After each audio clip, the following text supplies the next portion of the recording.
Hoy,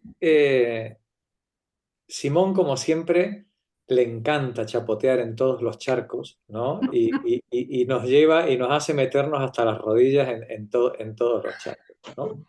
Ahora veréis en las próximas dos páginas, ellas son dos parrafitos, pero vamos, dos parrafitos en lo que está la historia de media humanidad, ¿vale? ¿Qué le vamos a hacer? Bueno, tendremos que improvisar otra vez cuando lleguemos ahí y ver cómo salimos de ese barrizal. Lo que vamos a intentar es algo muy sencillito, ¿vale? Muy sencillito. No vamos a aspirar igual que hicimos con Sartre, que hicimos con Habermas en su momento, es decir, no vamos a intentar entrar a fondo en su doctrina porque Si no, no acabamos nunca el libro. no, claro, necesitaríamos un año solo para Platón y dos o tres para Kant, ¿no? Sí, entonces, claro, no. Eso es inviable, ¿vale? Y lo malo de estos autores, de estos filósofos mayores, es que su vocabulario es tan específico y es tan técnico que es difícil alcanzar una comprensión cabal de lo que están hablando sin dominar el discurso, ¿no? De ellos. Ujú. En cierta medida, estos grandes filósofos inventan el lenguaje con el que se expresan. Le cambian el significado a las palabras. Lo que hasta su momento se decía significaba una cosa, ellos necesitan precisar conceptos y por tanto le dan significados rigurosos a partir de él. Por tanto, es muy difícil alcanzar un conocimiento cabal de estos grandes pensadores. Eh, Fijaos lo que nos pasó con Sartre, ¿no? Es decir, que al final hay un cierto vocabulario, ¿no? Que tienes que manejar para que te suene, por lo menos para que te suene la cosa. Bueno, pues con Marx es igual, con Hegel es infinitamente peor, con Kant tres cuartos de lo mismo, sí, y, bueno, ¿y qué le vamos a hacer? Aristóteles, y es que cada uno tiene su especial diccionario, que el que quiera profundizar, pues se lo tiene que saber. No obstante, yo aspiro a que en un rato os pueda transmitir la idea, el problema, ¿no? ¿De qué está hablando? ¿De qué está hablando? En un lenguaje coloquial. Y sacrificando, lógicamente, sacrificando todo el vocabulario técnico y asesinando, asesinando Eso, vamos a eliminar a A Kant, Platón y a Kant. Es decir, pues ya está, pues ¿qué le vamos a hacer? Oye, pues Pero no, tú asesinas muy bien, Jorge, bueno, ¿no? sí, con cariño, asesino con amor, asesino Con ¿no? anestesia. Con anestesia. Bueno, vamos a ver si pese a ese crimen, como todo, bueno, pues digamos que es un crimen pasional, un crimen con amor, ¿no? Bueno, pues a ver si por lo menos podemos hacernos una idea de qué están hablando y sobre todo para que os deis cuenta, a ver si consigo transmitirlo, todo lo que hereda Sartre de esto que nos van a contar o que vamos a ver un poquito por encima con Platón y que vamos a ver un poquito mejor con Kant, ¿no?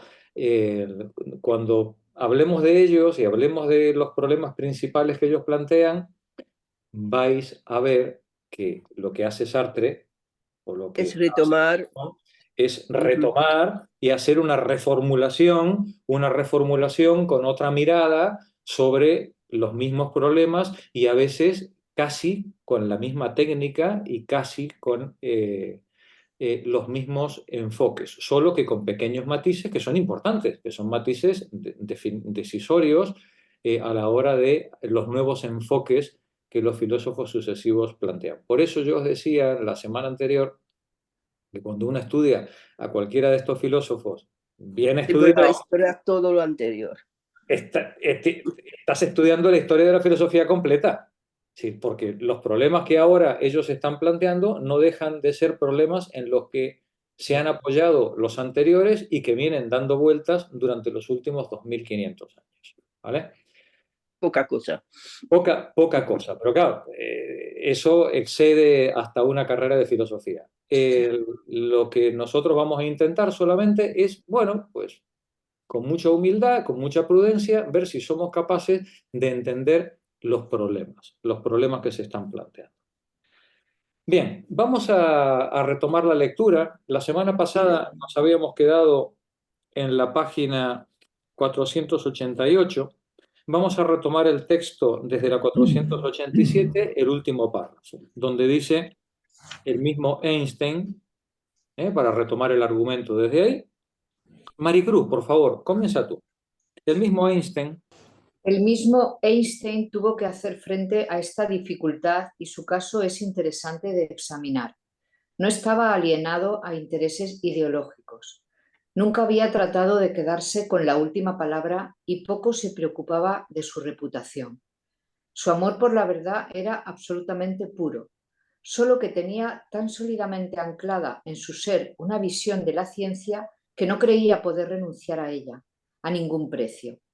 La de que la ciencia debía dar del mundo una visión armoniosa y racional. La de que la ciencia debía dar. Esto es importante porque esto es un leitmotiv que desde Pitágoras hasta principios del siglo XX ha dominado la filosofía y la ciencia. ¿Vale? Sí, la ciencia debía dar al mundo una visión armoniosa y racional.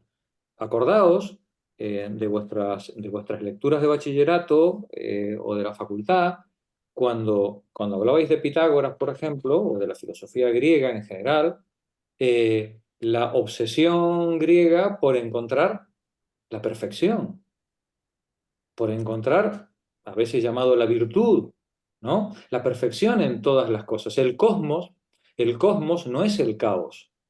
El cosmos es un todo ordenado. Y ordenado, para un griego, es pues según los principios matemáticos y geométricos. Faltaría más. Claro que las estrellas se mueven en órbitas, en círculos, ¿no? En circunferencias.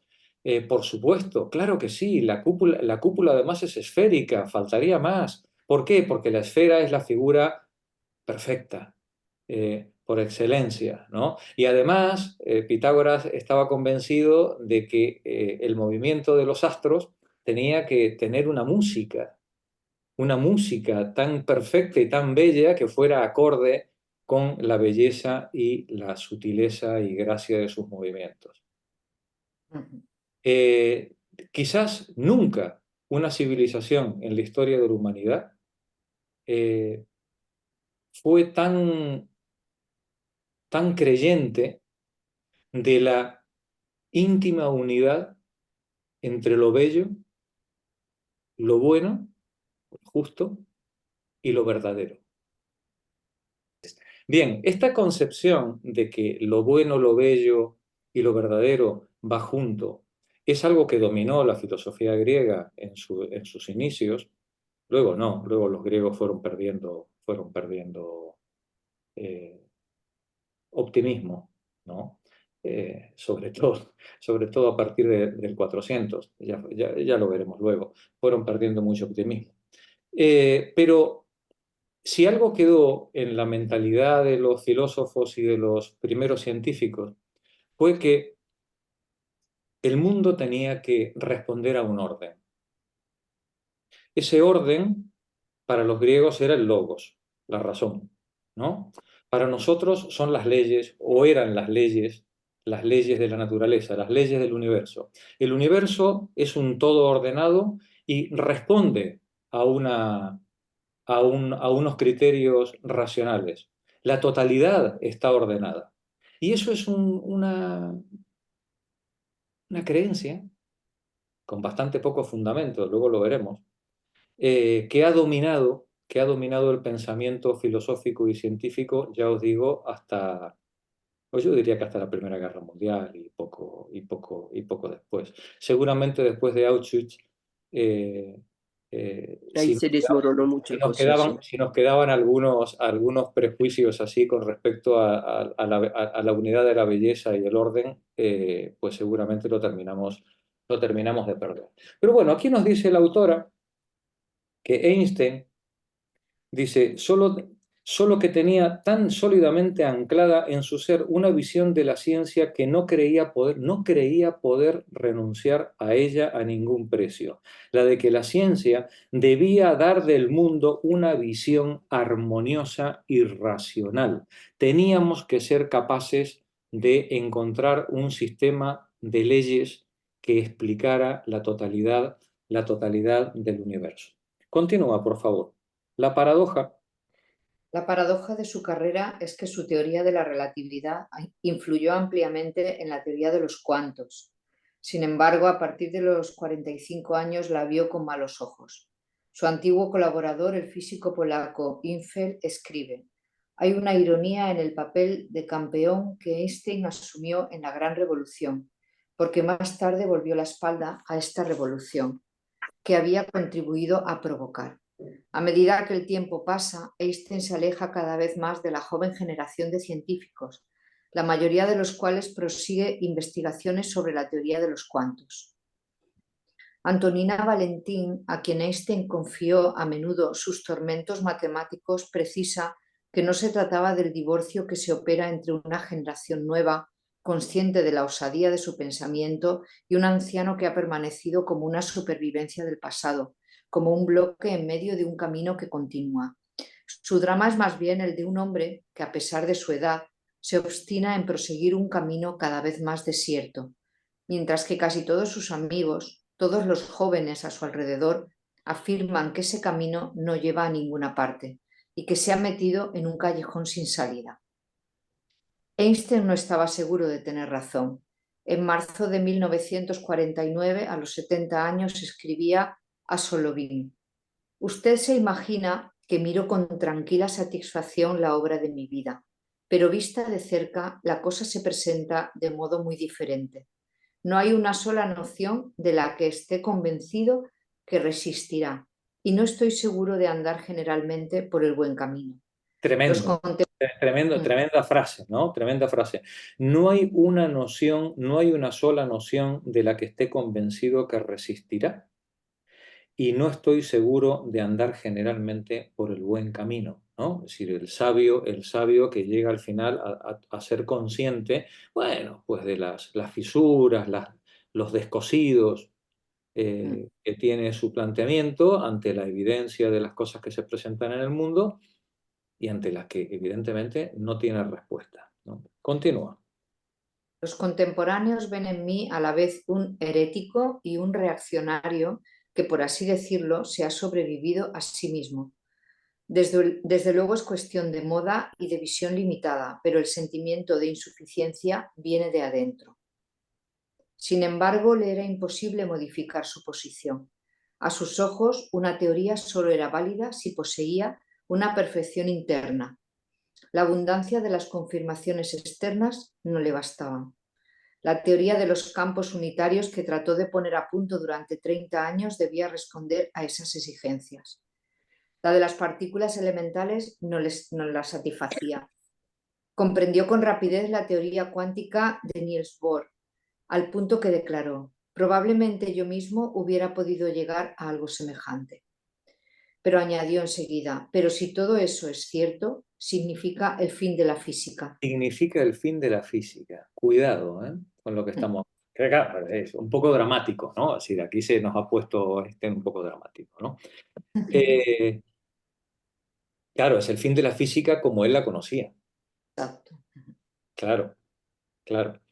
Él trabajó durante muchos años y se ha seguido trabajando en buscar esa teoría unificada. Y no se ha conseguido. No se ha conseguido.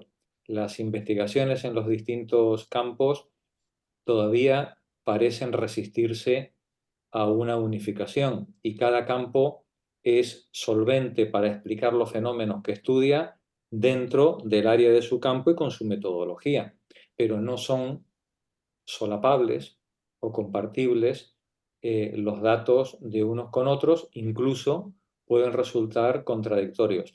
Claro, esto en la mentalidad de Einstein tan clásica era absolutamente inaceptable. Sin embargo, él se daba cuenta de que la ciencia iba por ese camino.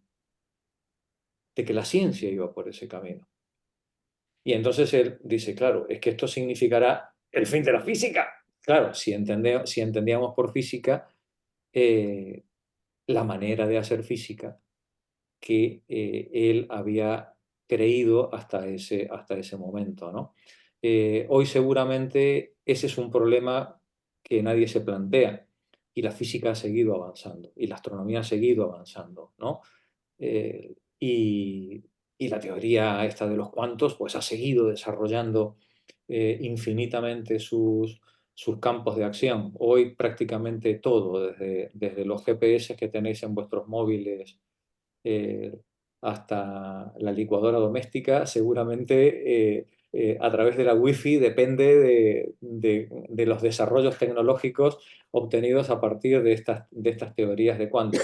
Eso quiere decir algo muy claro, y es que estas teorías físicas que ocurrieron a lo largo del siglo XX responden y explican la realidad.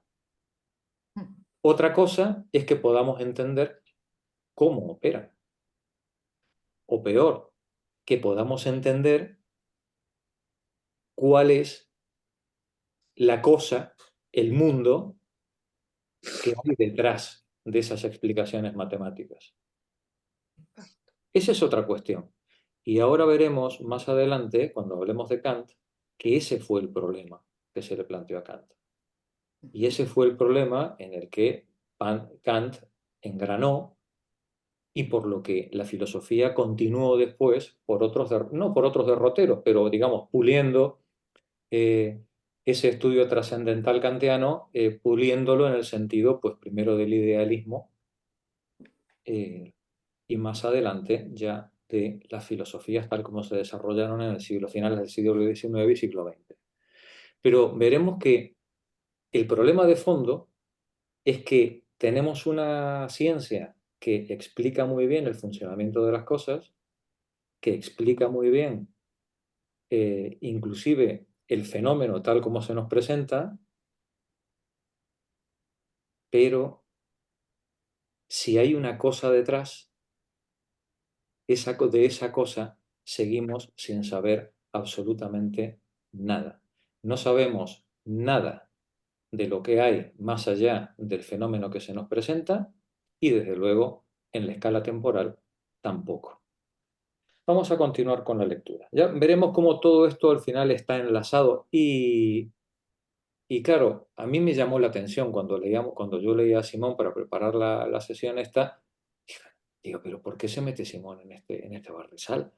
Eh, claro, es que, es que está todo atado. Y al final, cuando estamos hablando de la ciencia contemporánea y de los problemas de la ciencia contemporánea, pues qué casualidad, también estamos hablando de Platón, ¿no? Sí, y al final, pues es un todo en el que la humanidad se va haciendo preguntas desde hace miles de años y cada generación va respondiendo a ellas como puede, con las herramientas que tiene y en las circunstancias en las que está. Aquí lo que nos dice Simón nos está señalando la dificultad de los seres humanos para hacer frente al cambio de perspectiva. La dificultad de los seres humanos que han crecido, han desarrollado una visión del mundo y que a medida que se van haciendo mayores, la experiencia va chocando contra su visión del mundo, la va poniendo a prueba, la va negando y sin embargo, bueno, pues poca gente es capaz, cuando se va haciendo mayor, pues de ir cambiando su visión del mundo y quedan anclados en la manera en lo que lo interpretaban en su juventud o en su madurez. Estos son los ejemplos que ella nos está poniendo hasta ahora, ¿no? Y nos dice, pocos científicos los ha habido capaces de modificar o de poner en duda sus afirmaciones a medida que se hacían mayores. Pocos científicos lo sabían, pero lo sabían, ¿no? Y nos pone pues algunos ejemplos. Darwin, recordemos, ¿no? O ahora Einstein, que sin ser capaz de asumir las nuevas teorías, bueno, eso no le impide ser consciente de que la suya no es satisfactoria, ¿no? No es satisfactoria para el todo que él se había propuesto, ¿no? Para la explicación totalizadora que él se había propuesto. Continúa, Maricruz, por favor. No quería admitir que la física pudiera adquirir una apariencia inarmónica. Más tarde los postulados de Bohr dejaron de parecerle paradójicos. Quedaron envueltos en una nueva teoría general que conciliaba un punto de vista corpuscular y un punto de vista ondulatorio gracias a la idea de onda de probabilidades. Einstein rechazaba esa idea, aunque toda aquella construcción hubiera sido elaborada a partir de su propio sistema. No era hombre de conformarse con viejas verdades, pero no creía, pues le era inconcebible abandonar ciertos criterios, que las ideas nuevas fueran concluyentes. Él veía que su teoría no era satisfactoria, pero también era consciente que la nueva, pues tampoco lo era, ¿no? Y entonces, bueno, pues como diríamos, no vamos a cambiar de caballo, ¿no? En el caso de él, no vamos a cambiar de caballo en el caso de él. El hecho es que la generación posterior a él cambió de caballo, por supuesto, ¿no? Y la ciencia siguió avanzando por derroteros no distintos, pero sí complementarios, ¿no? Al que él había planteado en su momento. Termina el párrafo hasta el siguiente punto y aparte.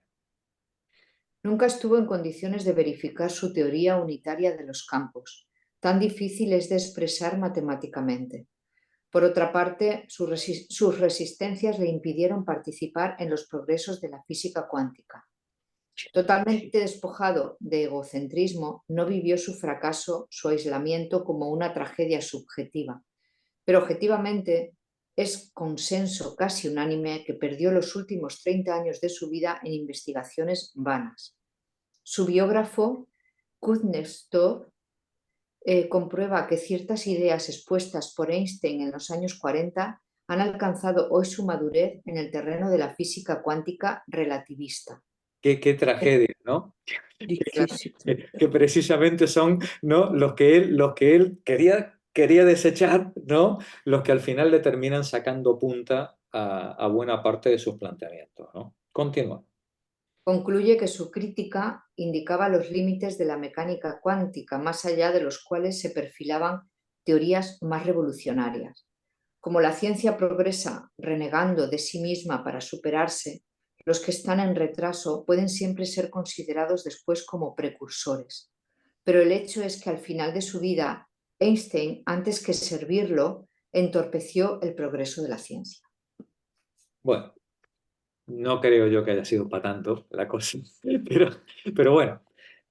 Aquí veis entonces cómo, digamos, ella nos presenta uno de los grandes científicos de la historia, ¿no? Bueno, pues relativamente anclado e incapaz de aceptar los nuevos posicionamientos que sus compañeros estaban presentando. Gracias, Maricruz. Magdalena, vamos a entrar en el charco. Vamos allá. La opción del filósofo es radicalmente diferente de la del hombre de ciencia. Mientras que éste describe el universo como exterioridad, aquel considera que es el hombre el que hace la ciencia. Quiere rendir cuenta de la relación del universo con el hombre situado como sujeto. Detente un momentito para que nos hagamos una imagen de lo que está diciendo aquí. Dice, la opción del filósofo es radicalmente diferente de la del hombre de ciencia. Mientras que el hombre de ciencia describe el universo como exterioridad, el filósofo considera que es el hombre el que hace la ciencia. Vamos a ver ahora dentro de un ratito, unos minutos, vamos a ver que a lo largo de los últimos 2500 años, durante los primeros 2300, digamos, o 2200 de esos 2500 años, la humanidad ha tenido una visión homogénea con respecto al mundo. Que podríamos decir de forma general, siempre ha habido gente que se saliera de la tónica general, pero de forma general podríamos decir que hemos vivido en un realismo, tanto filosófico como psicológico. Eso quiere decir que hemos partido de la base, desde los griegos hasta ahora, que lo que hay ahí fuera existe, que lo que estamos viendo es lo que hay. Es una actitud ingenua, pero debéis reconocer que es la actitud con la que todas os movéis, ¿verdad? ¿No? Vosotras no ponéis en duda que el autobús está ahí, ni que vais a Mercadona. Bueno, podréis poner duda con lo que va a pasar con vuestro dinero, porque no lo estáis viendo, ¿no? Pero en fin, las cosas que veis no tenéis duda con respecto a lo que tenéis delante. Y vivís vuestra vida confiando o sin cuestionar que todo lo que os rodea, personas y objetos, están ahí y son tales como vosotros las estáis viendo. Claro, cuando vosotras cuchicheáis con el de al lado con respecto a algo que estáis viendo y caéis en la cuenta de que eso que estáis viendo no lo estáis viendo igual, entonces es cuando ya entráis en la pista, ¿no? De que ese realismo, pues, bueno, pues no debe ser, en fin, que hay que matizarlo, ¿no? Ese realismo. Esto ya lo vieron los griegos en su momento, ¿eh? Esto ya lo vieron los griegos en su momento. Por eso cada vez que hablemos de filosofía griega, os ponéis de pie y saludáis. Heráclito, recordáis, ¿no? Decía, pues, no, nunca te bañas dos veces en el mismo río, ¿no? Todo fluye, ¿no? En general los griegos, Platón, por ejemplo, entendía que, bueno, pues que el mundo es casi ilusorio, casi maya, dirían los hindúes, ¿no? Es una ilusión. Y la realidad es lo que tenemos, lo que podemos pensar, pero no lo que estamos viendo. Los griegos eran conscientes, digamos, de que el mundo, bueno, pues no era fácilmente asible por los conceptos. Sin embargo, la práctica científica, desde un primer momento, nunca dudó de que el mundo que está afuera es un mundo absolutamente material, real, medible, pesable, contable, y que es tal como lo vemos o tal como nuestros instrumentos son capaces de percibirlo, ¿vale? Es verdad que podemos descubrir relaciones que no están a simple vista, pero, insisto, pertenecemos a una tradición en la que, de forma general, hemos compartido no solamente el realismo con respecto al mundo que nos rodea, sino con respecto a nuestra percepción psíquica del mundo. Es decir, creemos que lo que tenemos delante es lo que hay, ¿vale? Bueno, pues los filósofos no han pensado así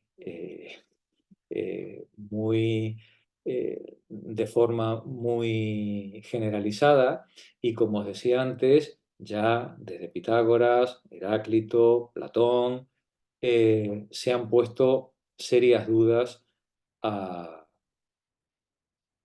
fenómeno, ¿no? A lo que se presenta, ante nosotros. De hecho, la filosofía empieza así. La filosofía, con los presocráticos, empieza preguntándose por la esencia de las cosas, preguntándose por el arjé, por el fundamento de las cosas. ¿Qué es lo que hay? ¿Qué es lo que hay detrás de lo que tenemos a la vista y que explica de forma suficiente todo lo que ocurre a nuestro alrededor? Porque todo lo que ocurre a nuestro alrededor aparentemente es anárquico, es desordenado. Tiene que haber algo que dé cuenta, que nos permita, otra vez, ese concepto que nos decía antes Einstein, nos decía antes, que nos permita alcanzar una visión ordenada, racional del mundo. Y si eso no está en lo que está a la vista, ¿dónde está?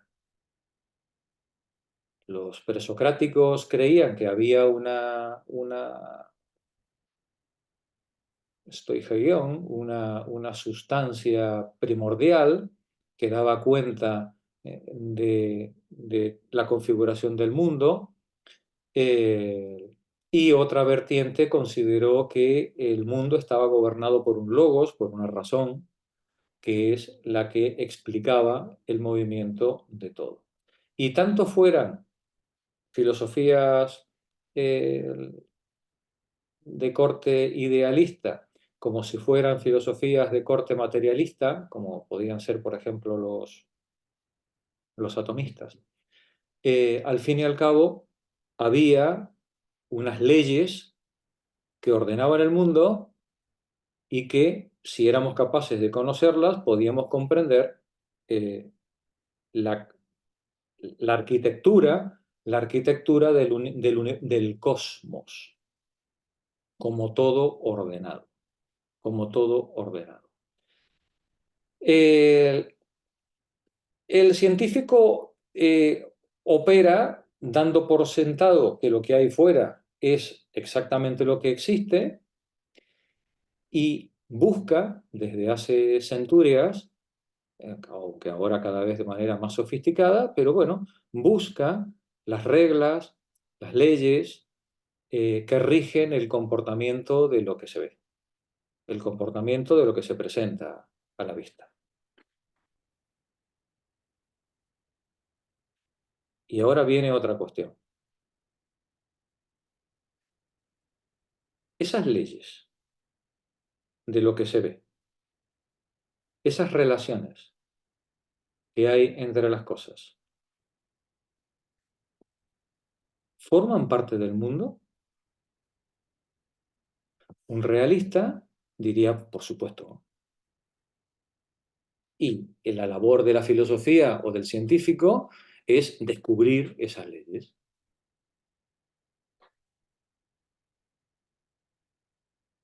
Luego veremos que a partir de Kant la cosa coge otro cariz, porque va a resultar que esas leyes no están en la cosa, no están en el mundo, sino que son impuestas por el sujeto a la cosa en el momento de la percepción.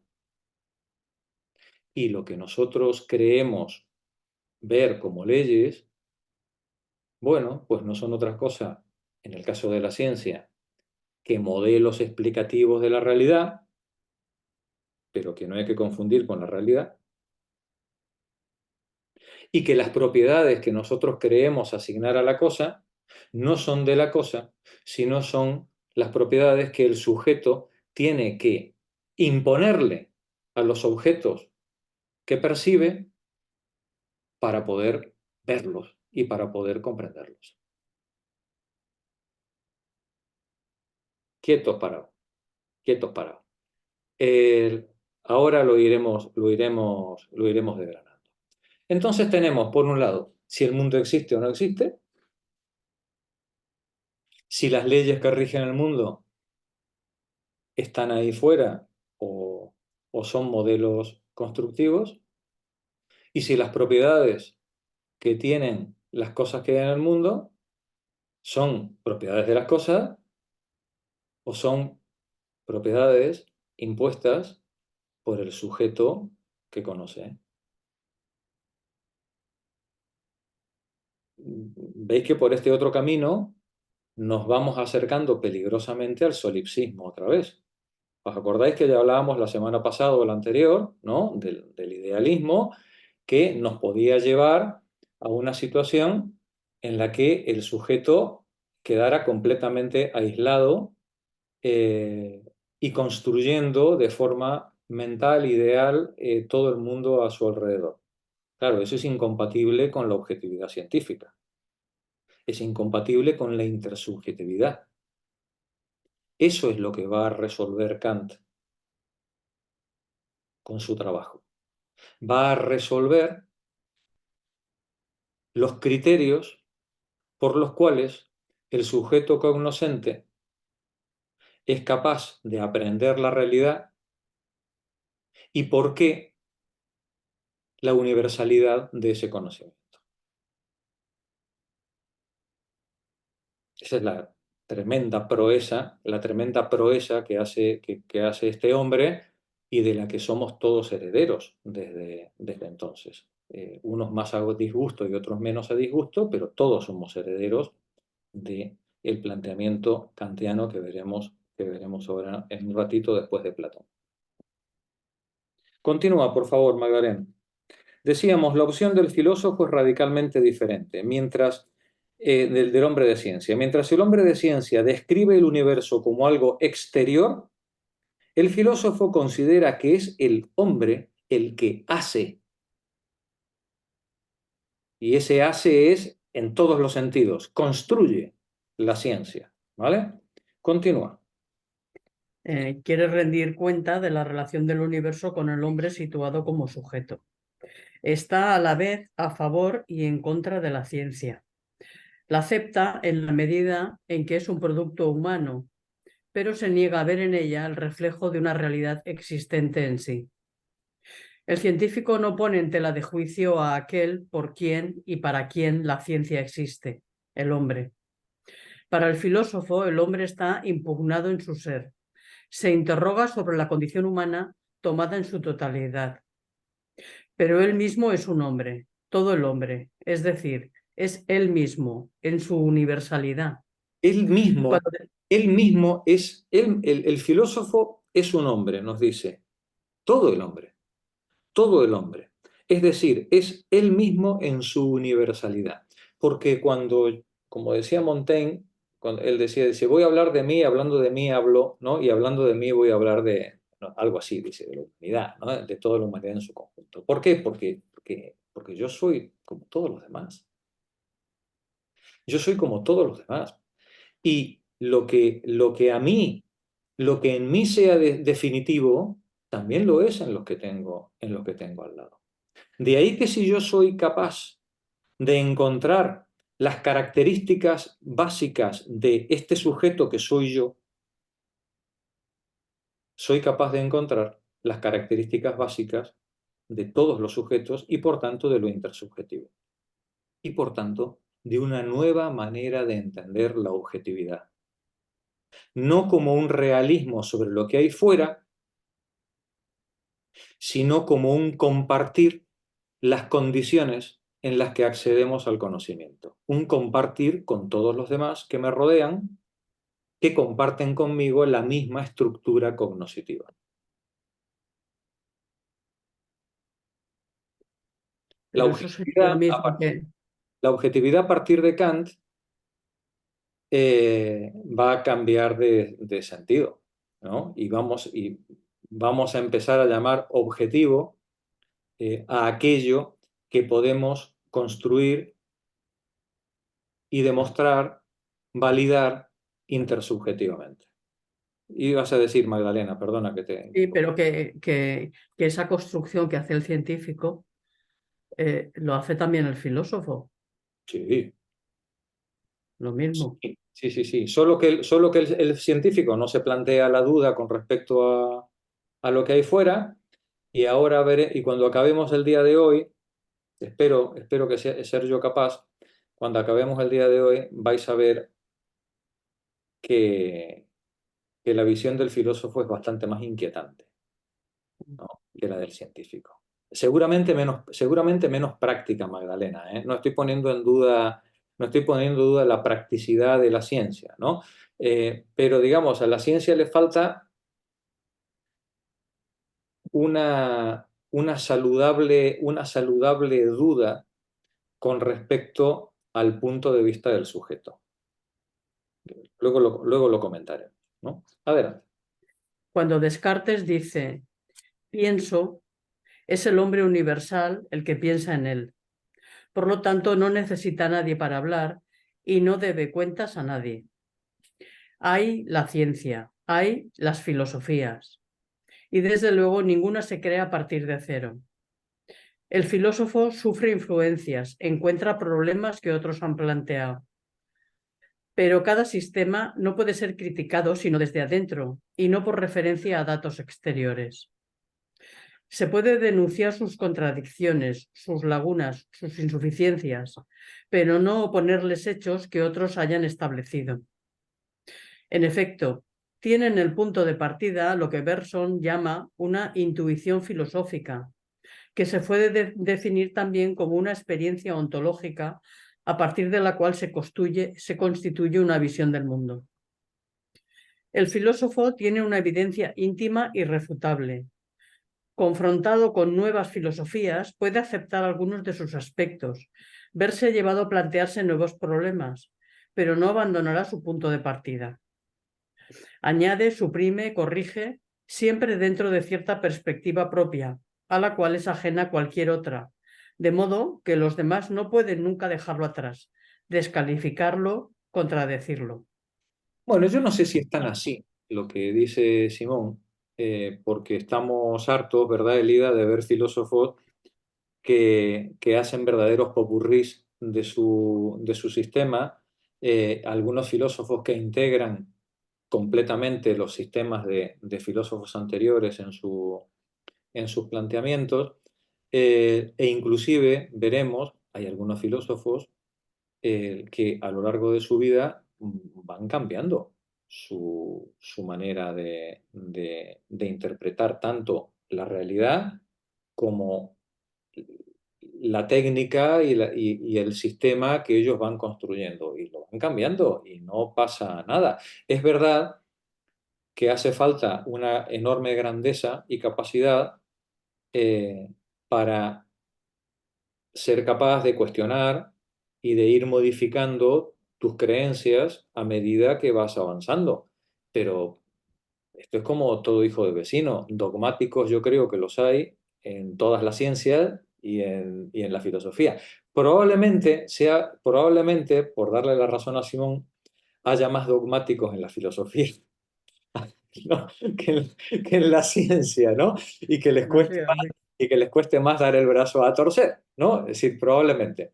Pero vamos a ver, y ella nos va a poner ahora dos ejemplos enormes, y podemos citar muchísimos más, de filósofos de gran calado, que, bueno, pues que empezaron con una orientación y a medida que han ido avanzando en su investigación, han ido, bueno, pues abriéndose a nuevos posicionamientos, ¿no? Perfectamente. Quizás no rupturistas, quizás no haya rupturas, pero sí incorporaciones sustanciales que modificaran su teoría. Bueno, pues sigue hasta que lleguemos a Platón y a partir de ahí ya tomo yo las riendas de esto. Las más de las veces, su pensamiento se enriquece con la edad. La intuición original la tiene en su juventud o en su madurez, excepcionalmente, como en el caso de Kant, a más de 50 años. Para aprender sus implicaciones necesita tiempo, puesto que se propone nada menos que captar las relaciones del hombre como sujeto con la totalidad del mundo. Es un programa inagotable. Una vez detenida la construcción, el filósofo adopta a su respecto una perspectiva que le permite criticarla, que lo lleva a plantear nuevos problemas, a descubrir otras soluciones. Hubo un caso en el que el progreso quedó detenido por la naturaleza misma de la obra. Es el de Hegel, cuyo sistema se cerró sobre sí mismo cuando él tenía unos 60 años. Se situó al final de la historia, convencido de haber dado una explicación exhaustiva del curso del mundo. La obra concluida no permitía un nuevo desarrollo y la impugnación solo podía venir de afuera. En todos los otros, el sistema ha permanecido abierto y aunque la edad postrera no haya sido la más fecunda, lo han enriquecido aún entonces. Solo citaré dos casos, Platón y Kant. Vale, detente un momentito, Magdalena. Sí. Nos decía en este párrafo la autora, dice, las más de las veces el pensamiento del filósofo se enriquece con la edad. La intuición original la tiene en su juventud o en su madurez, excepcionalmente, como en el caso de Kant, a más de los 50 años. Para aprender, para captar sus implicaciones, necesita tiempo, puesto que se propone nada menos que captar las relaciones del ser humano, del sujeto, con la totalidad del mundo. Es decir, cuáles son los vínculos, dónde está situado el sujeto con respecto al cosmos, con respecto al mundo que le rodea. Y dice, claro, eso es un programa inagotable, inagotable, lógicamente. A medida que la edad avanza, el filósofo, la filósofa, tiene pues mayores herramientas, mayores conocimientos, mayor capacidad para poder evaluar las virtudes o defectos o fisuras de su doctrina.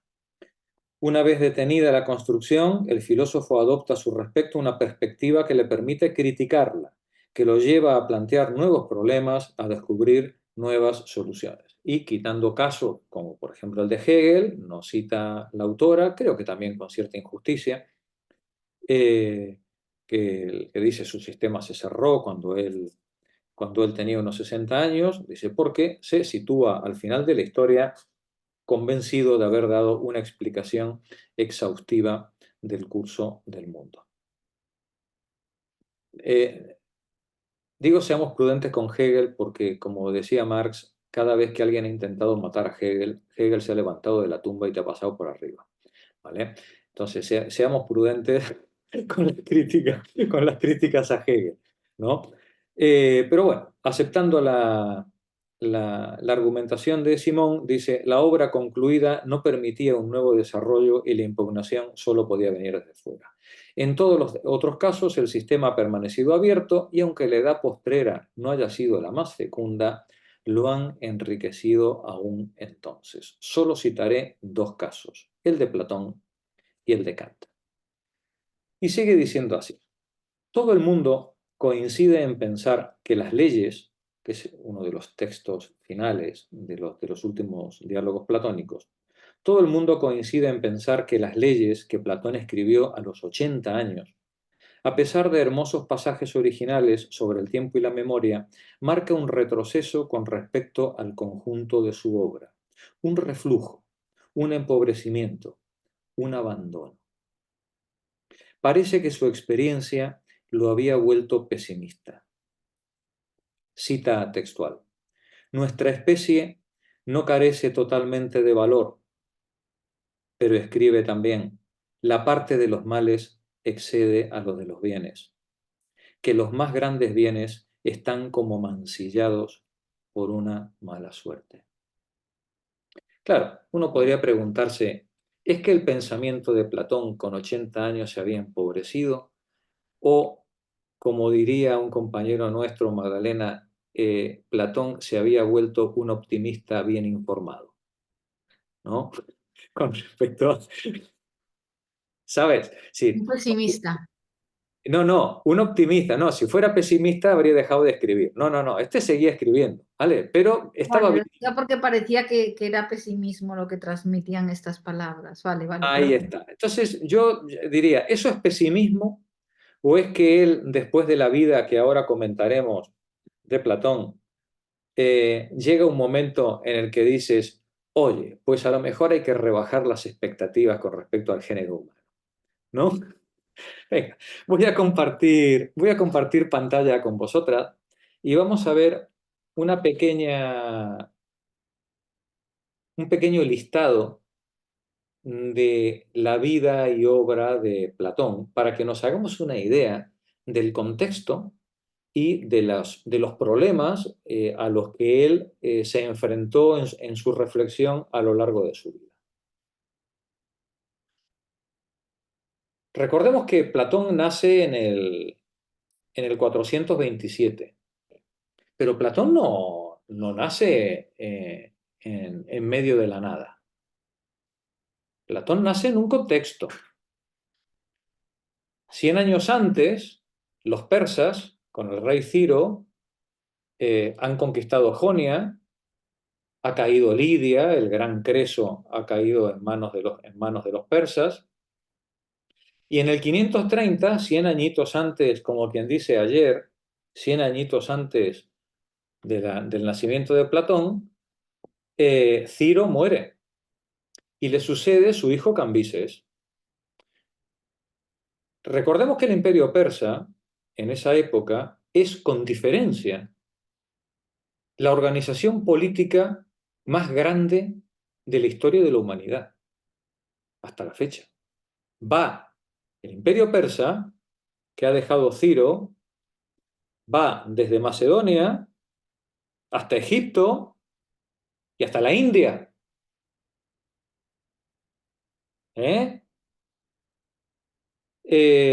Todo eso lo organizaba la administración imperial persa en base pues, a gobernaciones, a esas satrapías y a un sistema administrativo tremendamente sofisticado y eficaz, mediante pago de impuestos, gobernaciones delegadas, policías, servicios de inteligencia, bueno, pues como cualquier estado relativamente moderno.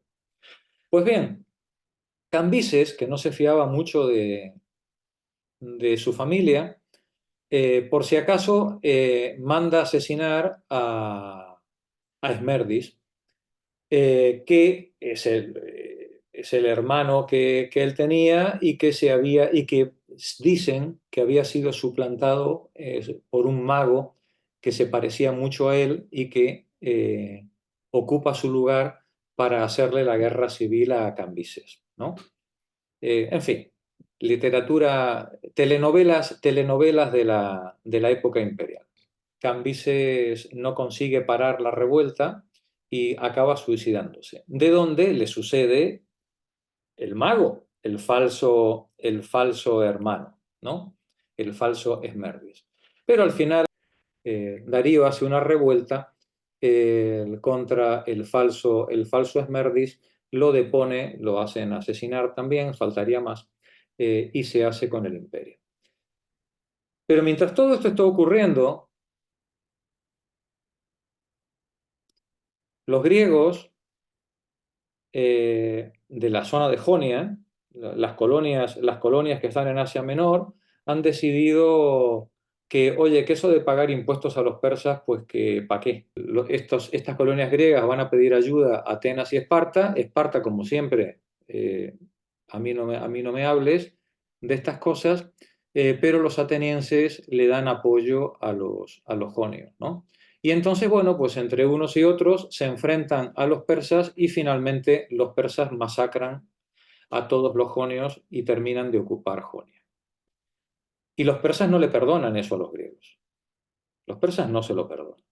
Y en cuanto Darío es capaz de controlar toda Anatolia, decide poner en marcha la primera guerra médica, la primera guerra de los medos contra los griegos. Y así el ejército persa invade el Ática en el 492, en una tremenda campaña que acaba en la famosa batalla de Maratón en el 490. Claro, pierden los persas la batalla, se retiran y el descendiente de Darío, que es Jerjes, le tiene jurada la batalla a los griegos. Y entonces se monta una segunda invasión tremenda, en que se prepara durante años.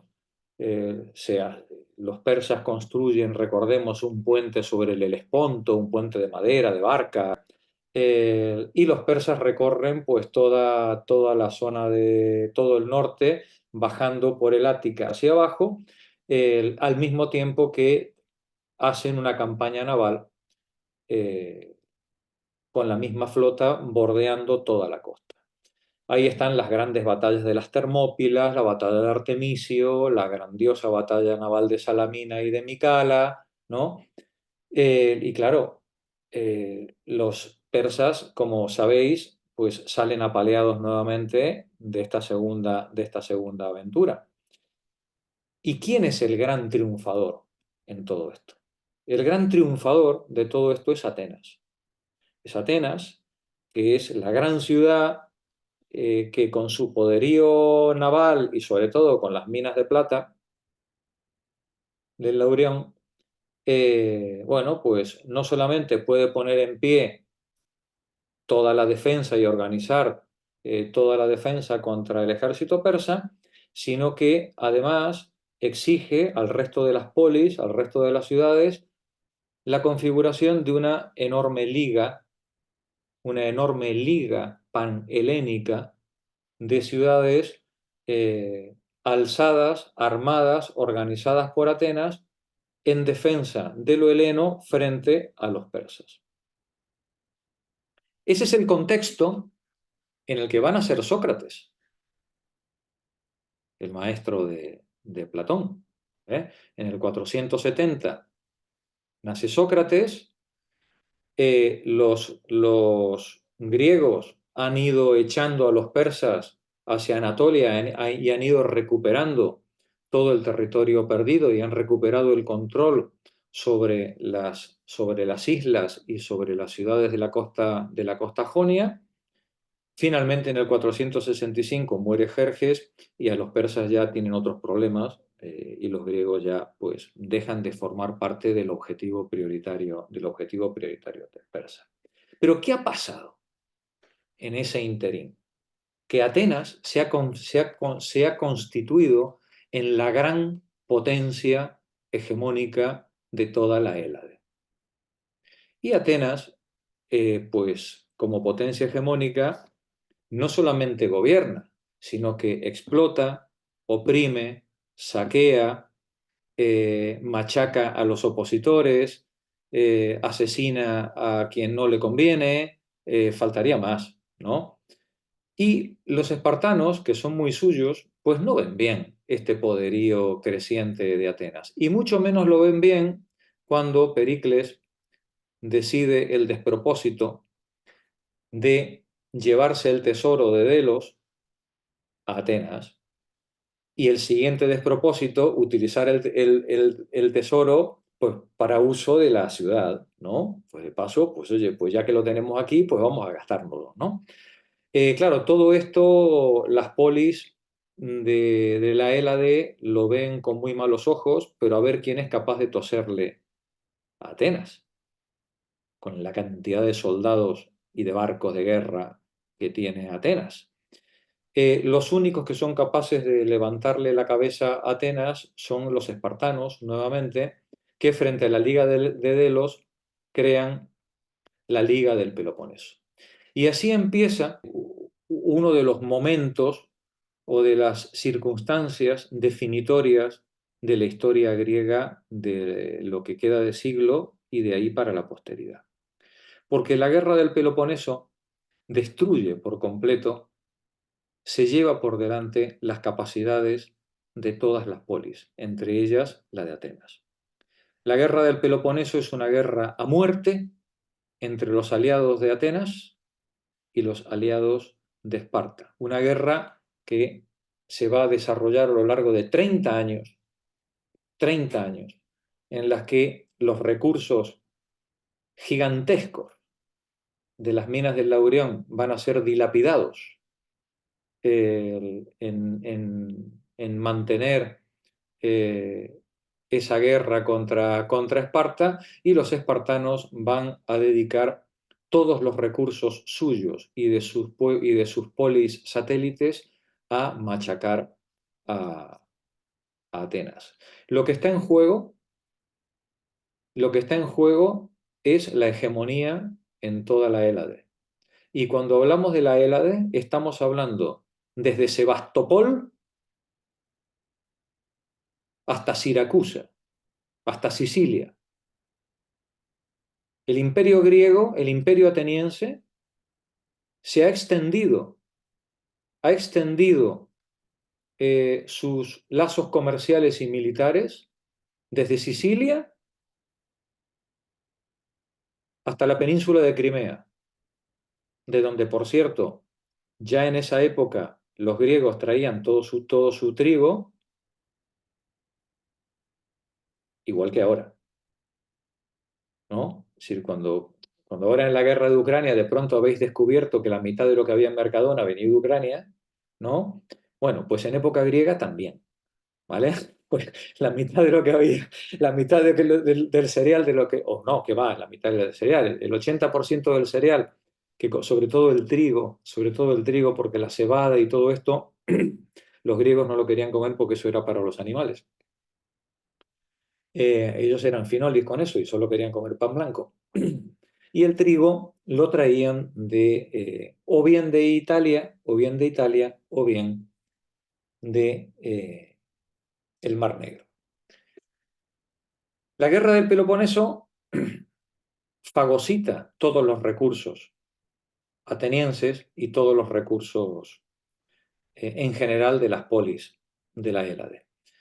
En esos combates crueles, sin cuartel, sanguinarios, ahí, por ejemplo, va a combatir Sócrates durante 10 años, del 430 al 420, y ahí va a combatir el joven Platón también.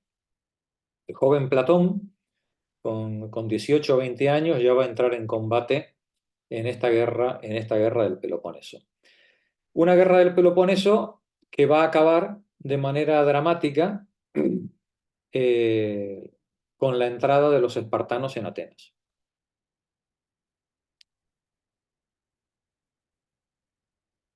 Eso ocurrirá en el 404. Pero durante la guerra del Peloponeso, Platón va a conocer a Sócrates dando clase. Platón, que había nacido en el 427, con 12, 15 años, él ya oye al gran Sócrates dar sus charlas en el Ágora. Y forma parte de sus pupilos y de su escuela. La caída de Atenas para los atenienses es una tragedia. No solamente su modelo democrático es derribado, Atenas era una democracia desde 50 años antes, una democracia hoy diríamos casi radical, con todos los defectos que eso implica, luego lo podemos comentar si queréis, pero bueno, todas las virtudes y todos los defectos de una democracia absolutamente radical. Cuando quiero decir radical es que ahí no había constitución ni nada, es decir, ahí lo que se votaba se hacía, ¿no? Y el que tenía la mayoría ganaba. De ahí la importancia que le daba la clase política a la retórica, para poder ir al ágora y convencer a los opositores, conseguir las mayorías de votos suficientes para poder sacar cada una de las trenzas políticas, cada uno de los grupos oligárquicos que se mueven por la ciudad, poder conseguir sacar adelante sus políticas mediante la retórica, el convencimiento. Ahí se van a poner, en esa época se van a poner de moda los sofistas. Son maestros. Los sofistas son maestros particulares, profesores particulares, que enseñan algunos cosas más o menos virtuosas, como podría ser Protágoras, y otros, pues meramente cómo ganar una discusión en el ágora. Los hijos de los adinerados van a pagar jugosamente a estos profesores de retórica, de filosofía para que les enseñen y les adoctrinen, les entrenen en las artes de la política. Bien, pues todo eso se va al traste en el 404 cuando los espartanos entran a saco en Atenas. Y los espartanos imponen un gobierno formado por 30 tiranos, entre los cuales van a estar Critias y Cármides, que son tío y primo de Platón. Es decir, parte de la familia de Platón forma parte, digamos, Algunos de la familia de Platón forman parte de este gobierno despótico pro-espartano impuesto por los vencedores para controlar Atenas una vez que las tropas espartanas se han retirado. Este gobierno de los 30 tiranos solo dura un año, pero en ese año deja un reguero de muertes. El asesinato de opositores, torturas, apaleamientos, el expolio de los vencidos, el exilio, a veces voluntario, a veces forzoso, al que se somete a la gente, dejó una huella indeleble en la ciudad. Nadie nunca olvidó a los 30 tiranos. Platón tampoco.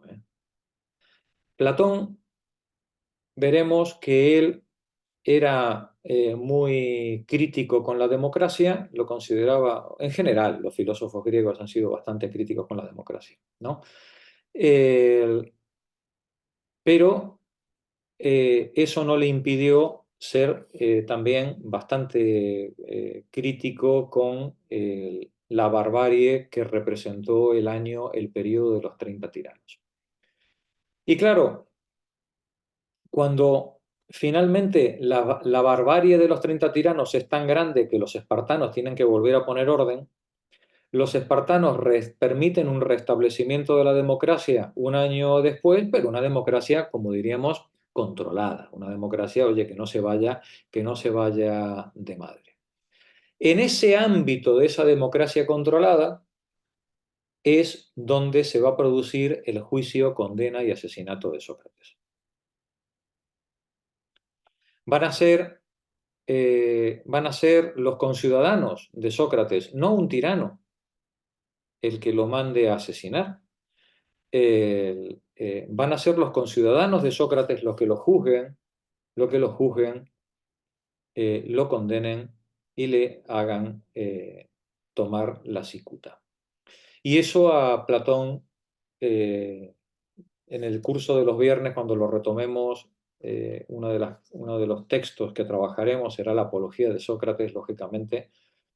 Eso a Platón le dejó una huella, una mella permanente en su intelecto y en su corazón. El asesinato en democracia del más justo de los hombres, decía él, ¿no? Eso fue un antes y un después para este joven Platón. Platón, que quería escribir tragedias y dedicarse al arte, acabó haciendo filosofía.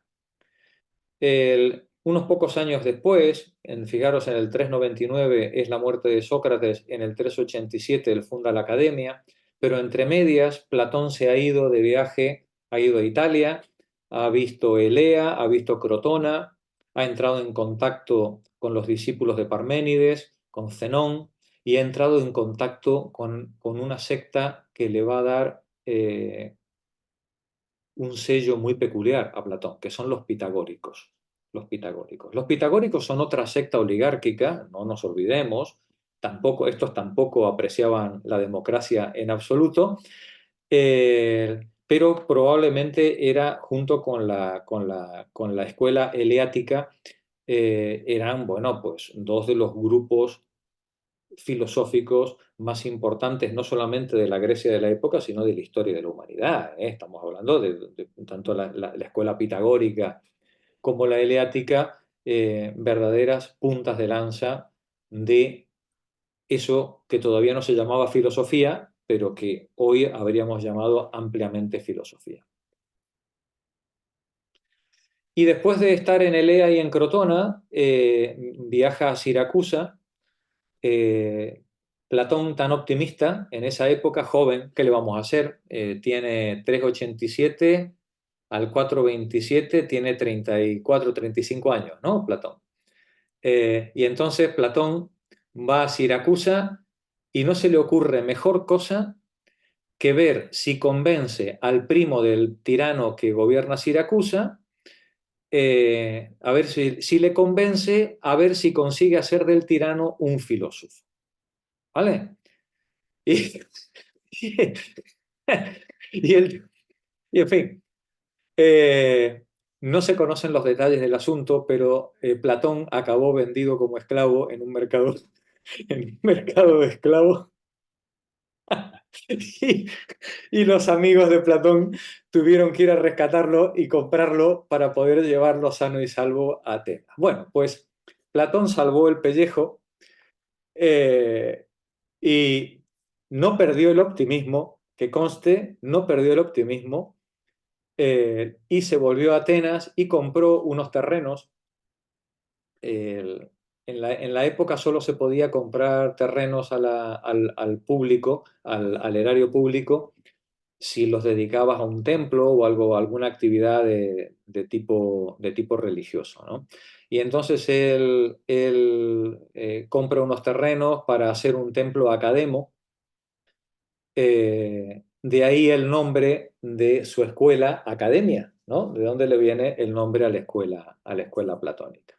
Bien, Platón funda con el 387 la academia, que va a ser probablemente la institución, hoy diríamos universitaria, de mayor tiempo y permanencia en la historia de la humanidad. La academia fue fundada en el 387 y fue disuelta por orden de Justiniano en el 529. ¿Eh?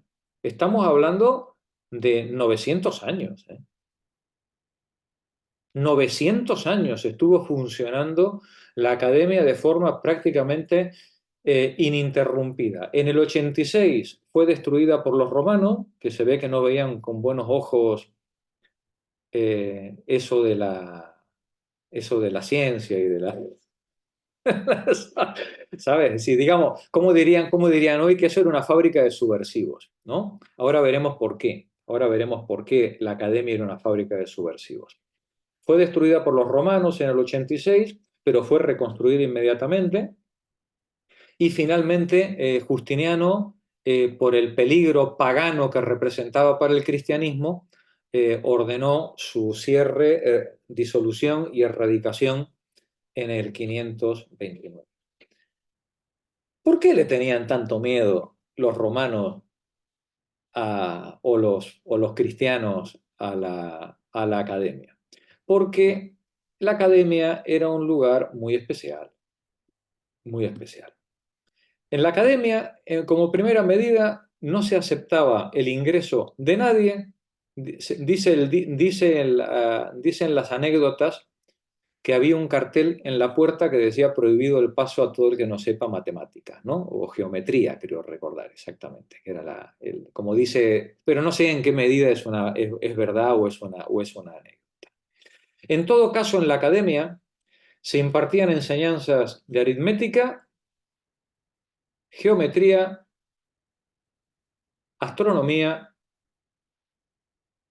armonía, aquí tenéis el enlace pitagórico, armonía y ciencias naturales. Armonía, porque tiene que haber una relación entre la belleza matemática y la armónica musical. Y de hecho la hay. Todos los que habéis estudiado música sabéis que hay relaciones matemáticas entre los tonos, los medios tonos, ¿no? y las armonías. Bien, pues en la Academia de Platón se impartían estos conocimientos, pero no como un fin en sí mismo. No os vayáis a creer, muchachas, que la academia se ocupaba de enseñar estas pequeñeces a la gente. Esto era un conocimiento propedéutico. Era un conocimiento básico, como diríamos, el curso de acceso. El curso de acceso, ¿vale? Si tú tenías que llegar sabiendo matemáticas y te hacían un examen, ¿vale? Bien, y una vez que habías pasado el examen, entonces hacías tu curso de acceso, 1, 2, 3, 4 años, aritmética, geometría, astronomía, armonía, ciencias naturales, como preparación para la dialéctica, para que las personas ya formadas y con conocimiento material del mundo pudieran empezar a entrenarse en el método filosófico por excelencia y que era la actividad principal de esa institución. ¿Y qué es lo que se formaba allí? Filósofos para hacer política. Filósofos que fueran capaces de legislar, asesorar y, llegado el caso, gobernar. Como veis, la academia era una fábrica de subversivos que, lógicamente, pues bueno, pues no podía ser bien vista por ningún poder imperante. Y como los platónicos sabían que esto era así, la enseñanza en la academia tenía dos líneas o tres líneas de trabajo. Una era lo que se enseñaba hacia adentro, casi todo escrito. Otra era lo que se enseñaba hacia afuera, como mecanismo de propaganda o de búsqueda de la hegemonía o de la confrontación política hacia afuera, ¿no? Es decir, para que se sepa, estos somos nosotros y opinamos de esta manera, ¿no? Pero luego estaban las doctrinas no escritas. Y se dice, así lo recoge Aristóteles y así lo ha reconocido la doxografía posterior, se dice que lo verdaderamente importante que se enseñaba en la academia, de eso no sabemos nada.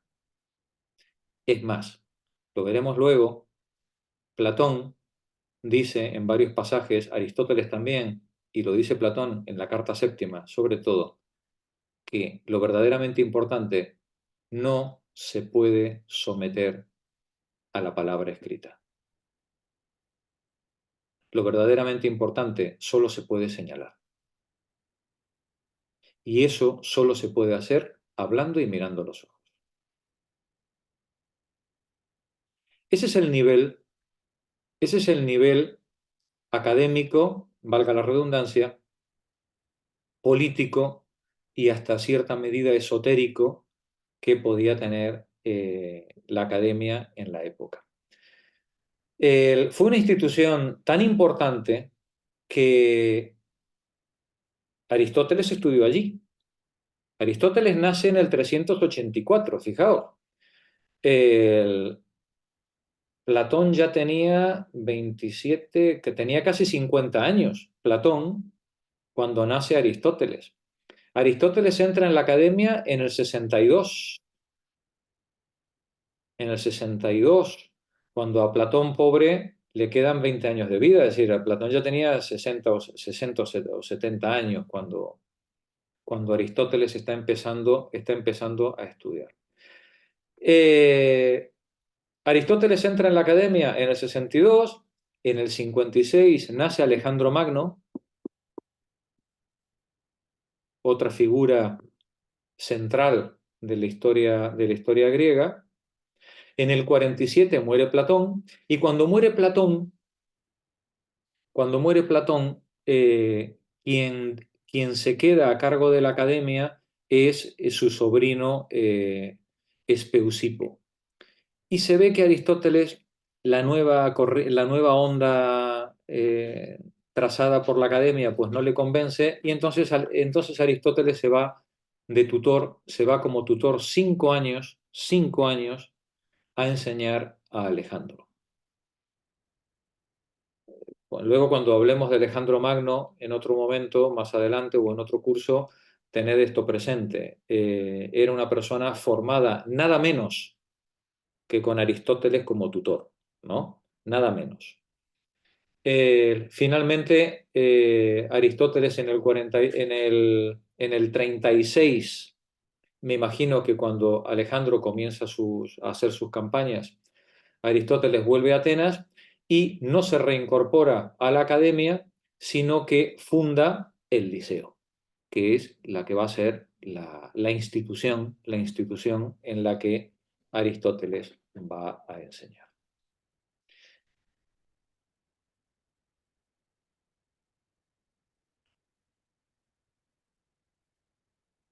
Cuando hablamos de los diálogos platónicos, hay dos grandes o tres grandes épocas, ¿vale? Se pueden marcar en los diálogos platónicos. Los diálogos de juventud, los diálogos de transición y luego finalmente los de madurez. Esto que vais a ver ahora es un listado de lo que conocemos de la obra de Platón, ¿vale? Probablemente se cree que tenemos casi la totalidad de la obra escrita por él. Y esto también debería darnos una pista de lo importante que fue Platón para sus contemporáneos y para las generaciones sucesivas. Porque el hecho de que tengamos la totalidad de la obra escrita quiere decir que su generación consideró importante copiarla y copiarla y copiarla. Recordemos que no había imprenta, ¿eh? Todo eso había que escribirlo una y otra vez, ¿vale? O en papiro o en pergamino, ¿vale? Una y otra vez. No solamente su generación consideró vital el pensamiento de Platón, sino que los 2000 años que han venido después de Platón han seguido considerando imprescindible a Platón y han seguido copiándolo a lo largo del periodo romano, a lo largo de la Edad Media, luego en la modernidad, pasando por distintas religiones, tanto los musulmanes como los cristianos. Y la obra de Platón se siguió copiando y copiando y copiando y copiando hasta llegar a nosotros prácticamente íntegra. Prácticamente. Esto es una anomalía. El único ejemplo que hay parecido en la literatura griega es la Ilíada y la Odisea. Es el único, son las únicas dos obras también que han superado los milenios y han seguido siendo copiadas y copiadas y copiadas de mano en mano a lo largo de las centurias, ¿no? Entonces, para que nos hagamos una idea de la enorme importancia que tuvo Platón tanto para sus contemporáneos como para sus seguidores. Pues bien, los primeros diálogos, la época de juventud, bueno, parece que sigue el estilo socrático, ¿no? De hecho, pues siempre ha habido gente que ha pensado que, bueno, que lo que hacía Platón era levantar acta de las enseñanzas de Sócrates.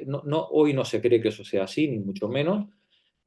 Son todas obras platónicas, pero claramente influidas por Sócrates. Y así tenemos en la primera juventud de él, de los 34 a los 38 años, obras caracterizadas por preocupaciones éticas, principalmente la apología de Sócrates, que es donde Platón narra el juicio y la muerte de Sócrates, el Critón, sobre Sócrates en la cárcel, el Laques, sobre el concepto de qué es el valor, qué es lo valioso, en qué consiste eso del valor, Lisis, qué es la amistad, Cármides, qué es la templanza. Mirad, las virtudes, ¿eh? Ahí están saliendo las virtudes, luego van a ser las virtudes cardinales, ¿no? de la Iglesia.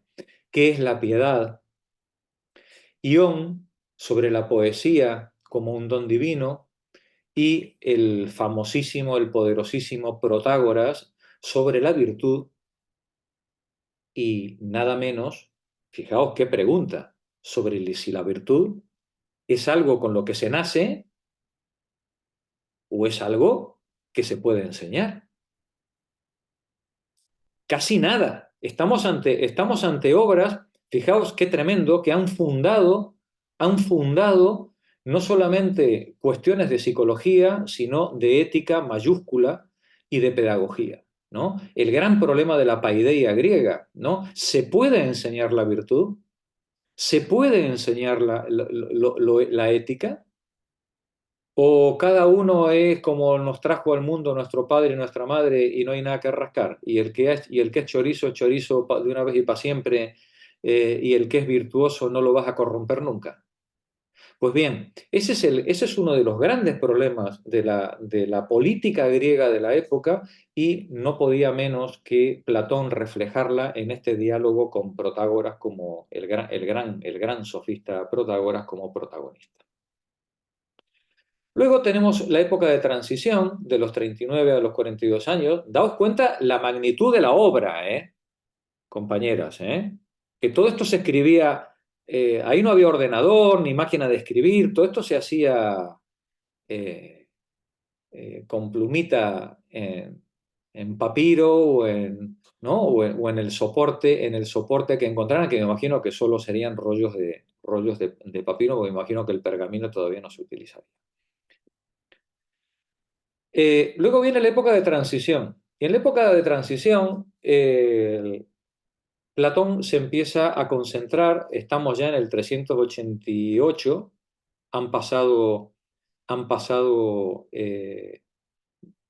10 años largos desde la muerte de Sócrates, y él empieza a escribir sobre cuestiones de política dura. Política dura. Gorgias, casi nada, pedazo de diálogo. Sobre el arte de la retórica, pero principalmente sobre el valor de la política y la idea de justicia. Empezamos a plantearnos ya cosas serias. Cratilo o crátilo, sobre lo que significan las palabras. ¿Qué quiere decir? ¿Qué es una palabra? ¿Qué es el lenguaje? Hipias mayor o Hipias menor, uno sobre la belleza estética, el otro sobre la ética, el mal. El mal. Eutidemo sobre la sofística, Menón sobre la virtud, sobre la enseñanza de la virtud, y el conocimiento como recuerdo. Esto forma parte, claro, los que habéis estudiado un poquito de Platón, habéis sonreír ahí herida, claro, es decir, la teoría de la reminiscencia, ¿no? Es decir, las almas, los seres humanos cuando nos morimos, nos vamos al mundo de las almas, allí entramos en contacto con las ideas, pero luego cuando nos volvemos a encarnar en el ciclo de reencarnaciones, nos bañan en una laguna del olvido y nos meten otra vez en el cuerpo y llegamos otra vez al mundo no sin conocimientos, habiendo olvidado los conocimientos. De donde aprender sería volver otra vez como la partera, como hacen las parteras, sacar al niño del vientre, ¿no? Volver a aprender sería otra vez, bueno, pues volver a sacar eso que había quedado olvidado. El Meneceno sobre las sombras, sobre las oraciones fúnebres. Y finalmente llegamos a la edad de madurez, 385 al 370. Si volvemos otra vez a la biografía, vemos que en el 387 él ha vuelto a Atenas. En el 385, como quien dice, a Platón ya le habían vendido como esclavo. Ya había intentado hacer de un rey un filósofo y aquello pues no había funcionado muy bien, ¿vale? Y digamos que ahora ya él ya está ya ha entrado en materia, digamos, ya Platón, ¿no? En el 385. Y él aquí produce parte de la obra más sólida, más importante. El Fedón, donde desarrolla la teoría de la inmortalidad del alma. El banquete, un diálogo magnífico, magnífico, una obra de arte inconmensurable que ha saltado los milenios y hoy se lee como si fuera, vamos, mantequilla, sobre el amor, sobre el famoso mito de Andrógeno y la escalera, las progresiones en el amor. La República,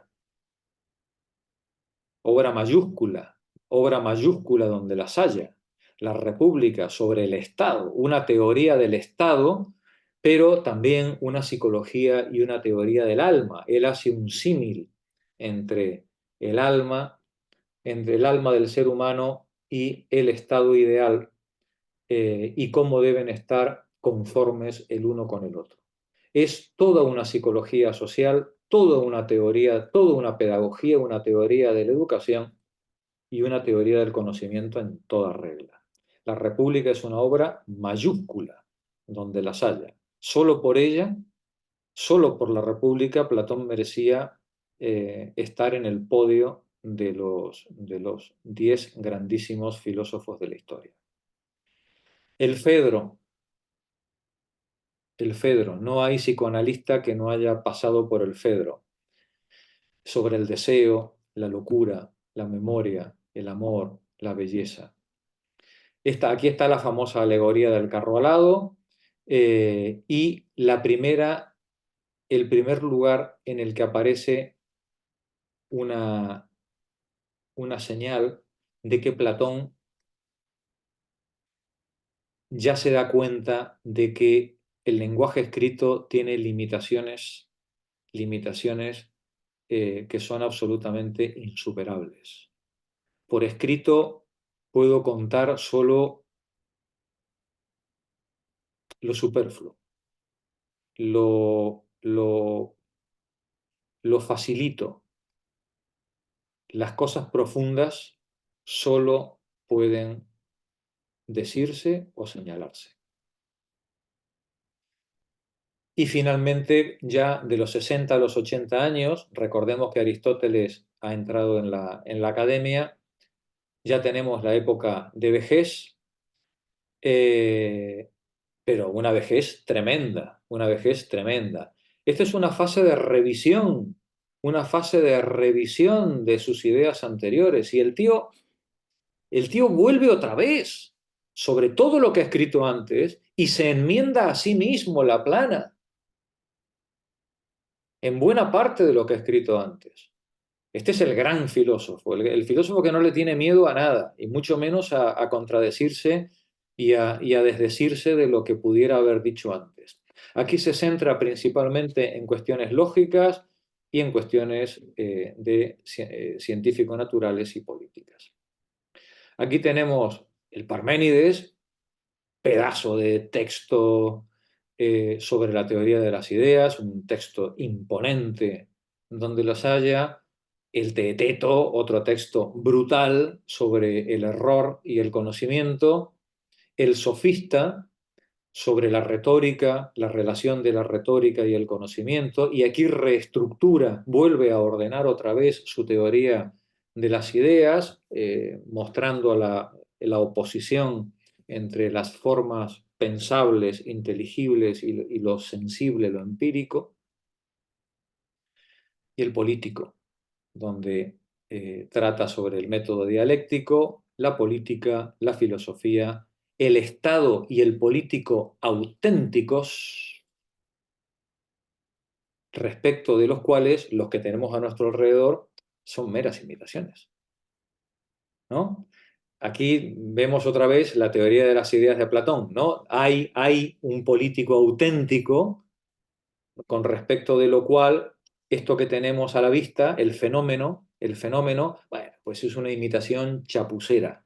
Tenemos que procurar por medio de la educación que esta imitación chapucera se parezca cada vez más a esas formas ideales puras que debe ser el buen sastre, el buen militar, el buen político, el buen carpintero. Sin embargo, en esta fase de vejez, pues bueno, pues ya se ve un creciente pesimismo, decíamos antes, ¿no? Pero claro, después de la biografía que hemos visto, como para no ser pesimista, ¿no? Como para no ser pesimista. Hay un creciente pesimismo en esta obra, y en las últimas obras él parece inclinarse hacia elementos místico-religiosos y pitagorizantes. Y así vemos las últimas obras, que son brutales. El Filebo, sobre la buena vida. Fijaos, ¿dónde ha quedado el Platón de la República que nos decía cómo debe comportarse el buen ciudadano? Aquí no digamos que hemos rebajado las expectativas, nos hemos humanizado un poquito más, ¿no? Sí, vamos a dejarlo de lo buen ciudadano por la buena vida, ¿no? Vamos a hablar de la buena vida, vamos a hablar del placer, vamos a hablar del bien. El Timeo, todo un tratado de gran influencia pitagórica sobre cosmogonía, cosmología, física y, lógicamente, una escatología. El Critias, el mito de la Atlántida, tenemos ahí. Y finalmente las leyes, que es de la que nos habla Simón, las leyes. Claro, en la República, Platón nos hablaba de la ciudad ideal. En las leyes, más bien como que va a hablar de la ciudad posible. ¿Vale? Oye, pues tenemos las mimbres que tenemos. ¿Vale? El personal, chico, pues dista mucho de ser el personal ideal.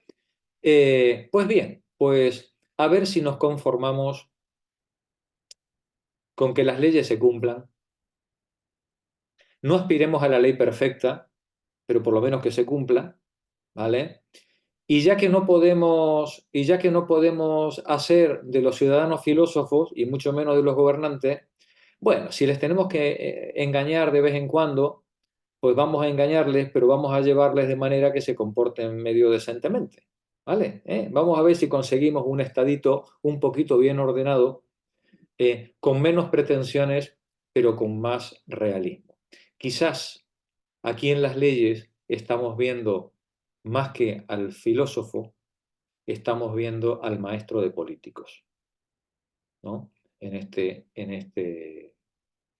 Y por último, la carta séptima. La carta séptima es donde nos presenta él hace una pequeña autobiografía con sus andanzas con Dionisio y todo esto, y donde él ahí deja claramente expuesto su planteamiento de que la verdadera filosofía solo puede hacerse hablando.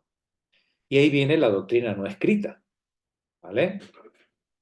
Claro, ¿qué sabemos de la doctrina no escrita de Platón?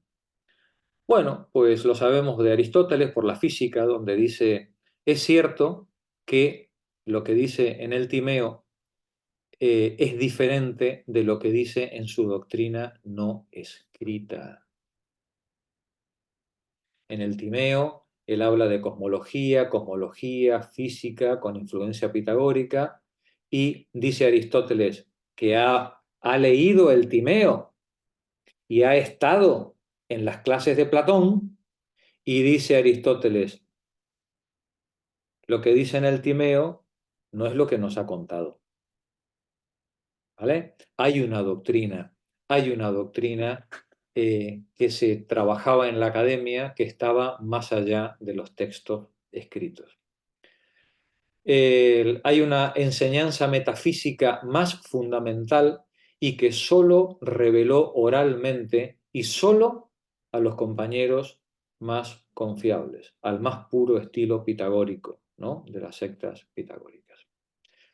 En el Fedro, Platón critica como defectuosa la transmisión escrita del conocimiento y dice, el que tiene conocimiento de lo justo y lo bueno y lo bello, ¿os acordáis, no? El que tiene conocimiento de lo justo, lo bueno y lo bello, no los escribirá con palabras que ni pueden defenderse con argumentos ni pueden enseñar la verdad. Las palabras no pueden defenderse con argumentos ni pueden enseñar la verdad. El conocimiento de lo justo, lo bueno y lo bello solo se puede indicar. El mismo argumento se repite en la carta séptima. Todo hombre serio, al tratar temas realmente serios, evitará cuidadosamente la escritura. No existe ni existirá ningún tratado mío relacionado con ello. Tal secreto es necesario para no exponer estas cuestiones a un trato indecoroso y degradante.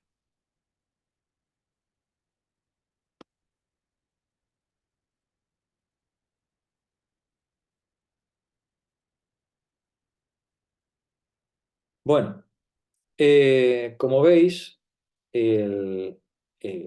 cuando Simón nos habla de la evolución de Platón y lo pone como un ejemplo de una persona que ha continuado a lo largo de su vida desarrollando trabajos tremendamente poderosos y profundos hasta el último momento, si bien, dice ella, ¿no? Si bien nos dice en las leyes, lleva el pesimismo hasta declarar que el hombre no es más que un fantoche en manos de los dioses y los demonios. Por eso ya no se trata de buscar para la ciudad un sistema político perfecto, sino solamente el sistema menos malo posible. Para gobernar a los hombres, Platón ya no confía en la razón, en la educación, en el conocimiento de la verdad. Es preciso imponerle las leyes y persuadirlos, por cualquier medio. Ya en la República, Platón aceptaba la idea de la mentira útil, pero le acordaba poco lugar, mientras que este utilitarismo triunfa sin contrapartida en las leyes. Seguramente Platón en las leyes, como os decía antes, él ya está formando políticos, está formando filósofos para la arena política. Y claro, la república ideal, después de haber pasado por toda la historia que él pasó, pues seguramente ya queda muy lejos. Pero sin embargo, sí queda una república bien ordenada. Sí se puede hacer una república bien ordenada, donde las leyes se cumplan, donde la gente cumpla con sus obligaciones y donde, bueno, pues la totalidad del cuerpo ciudadano esté razonablemente conformado para interés general. Bien, ¿eso era posible? Bien, pues nos dice la autora, si hace falta la mentira útil, hágase. ¿Es pesimismo? Bueno, pues vosotras juzgaréis. Las leyes es una obra didáctica en que los tres interlocutores son ancianos, en tanto que en los diálogos anteriores había siempre por lo menos un hombre joven. El estilo es pesado, prudente, entorpecido, el pensamiento de Platón se ha esclerosado. No manifiesta ya esa sed de verdad que inspiraba sus obras anteriores. Esta última fase de su vejez es intelectualmente una declinación. Sin embargo, escribió sus obras más profundas y más personales a partir de los 62 años. Necesitó tiempo para desprenderse de la influencia de Sócrates y de sus predecesores para comprender todo lo que implicaban sus propias concepciones. A los 62 años se produjo una crisis en su evolución. Tomó distancia con respecto a sus obras, descubrió las objeciones que suscitaba su teoría de las ideas y para responder a ellas retoma por la base el problema en el Teeteto y el Parménides. Precisa su posición con respecto a los megáricos. A través de el sofista, la política, el timeo, el critón, el filebo, su doctrina no cesa de renovarse y enriquecerse. En el filebo, escrito hacia los 74 años, responde a la cuestión planteada en el Teeteto sobre el error y el saber. Saber es imitar en la propia alma las relaciones que existen en el ser. En esta obra se encuentra la exposición más vasta de su dialéctica. Dejando de lado las leyes, las obras de la vejez de Platón representan un progreso incesante. Voy a repetir una frase. Saber es imitar en la propia alma las relaciones que existen en el ser. al principio os había dicho que el realismo filosófico implicaba que aceptamos sin cuestionar lo que hay fuera, lo que tenemos ante la vista. Pero no solamente los objetos, las relaciones. Y os había dicho que el impulso filosófico y científico de esa visión realista nos mueve no solamente a comprender las determinaciones conceptuales de los objetos que tenemos a nuestro alrededor, sino las relaciones que hay entre ellos. Cuando nosotros decimos que un objeto y otro están relacionados, por ejemplo, por la ley de la gravedad, ¿no? Nosotros damos por hecho de que esos dos objetos existen independientemente de que nosotros los estemos mirando, están ahí fuera aunque nosotros no estemos, y que además entre ellos existe una relación que está ahí fuera aunque nosotros no la estemos mirando. De donde el esfuerzo filosófico, volvemos otra vez al gran Platón, dice, saber es imitar en la propia alma, es concebir en mi pensamiento, traducido a nuestro vocabulario, saber es traducir en mi pensamiento, poner en mi pensamiento las relaciones que existen en el ser.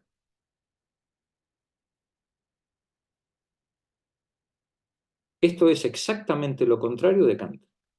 Y lo vamos a ver, y esto lo vamos a ver, como decía la presentadora aquella después de la publicidad, el miércoles el miércoles que viene.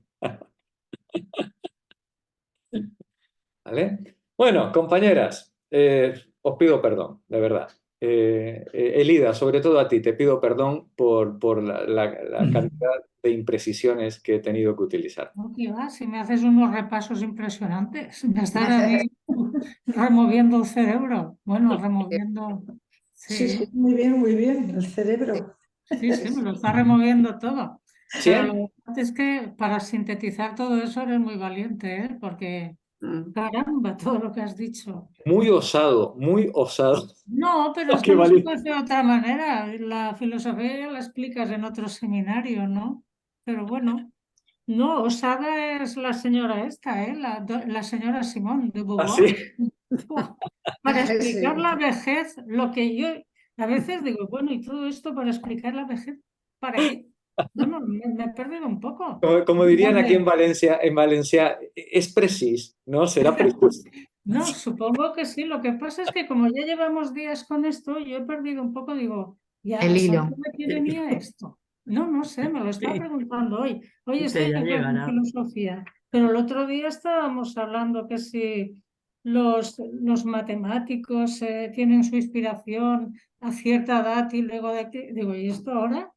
Pues no lo sé. Claro, claro. Ya veremos al final del capítulo que quiere. No, ya verás el miércoles que viene, cuando hablemos de Kant, Ah, bueno, sí, el ya, yo sé lo barrizal, que... el Sí, barrizal sí.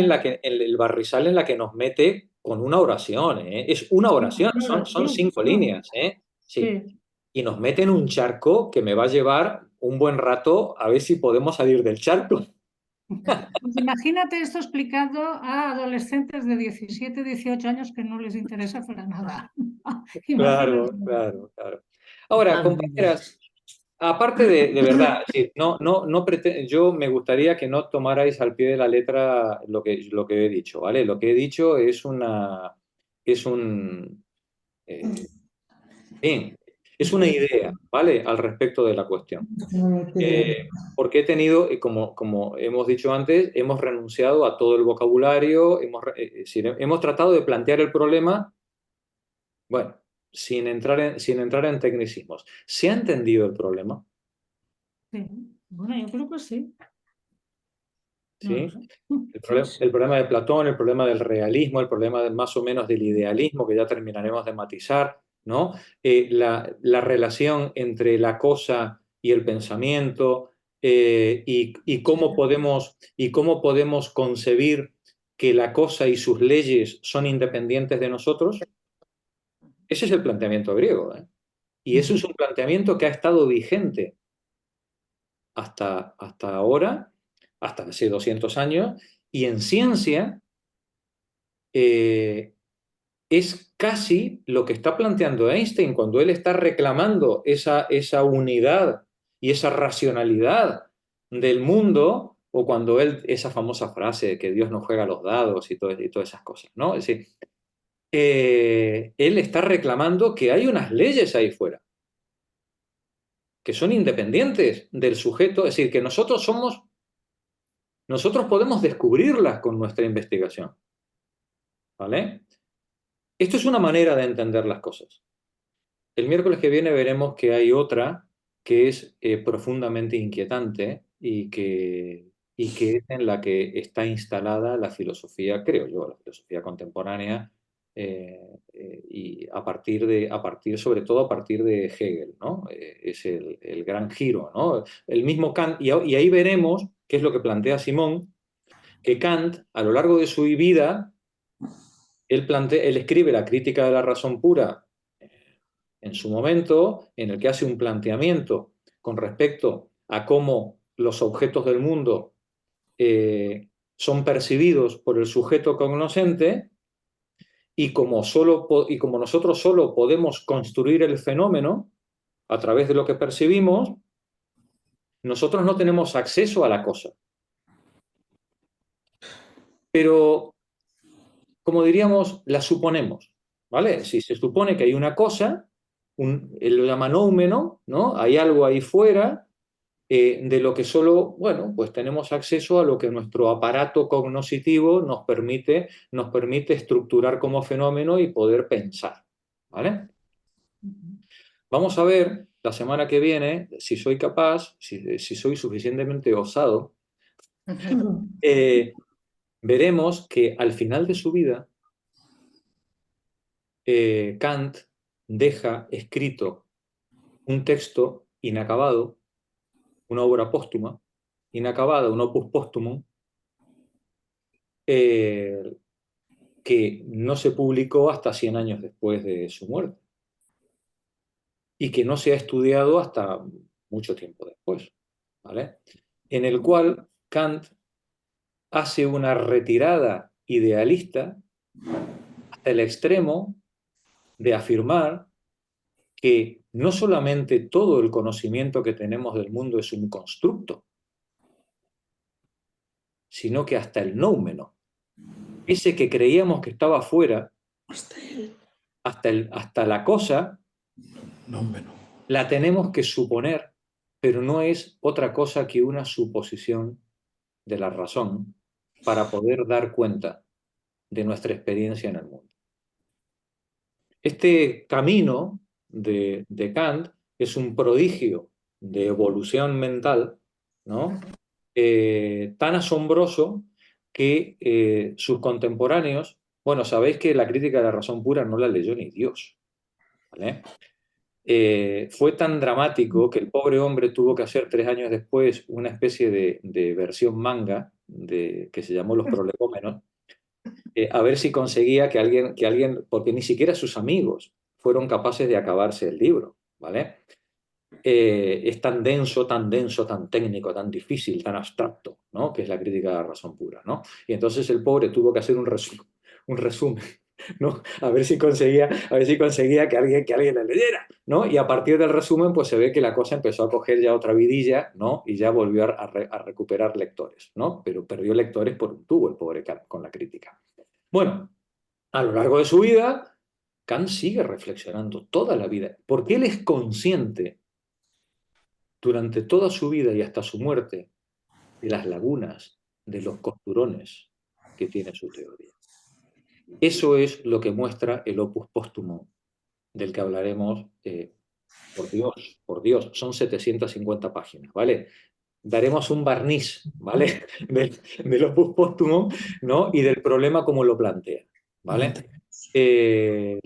Y ahí os daréis cuenta, bueno, pues de la grandeza y de la singularidad de este hombre que hasta el último momento está permanentemente reelaborando y sometiendo a crítica sus planteamientos, hasta el extremo de que muchos de sus seguidores consideraron esta obra desvaríos de senectud.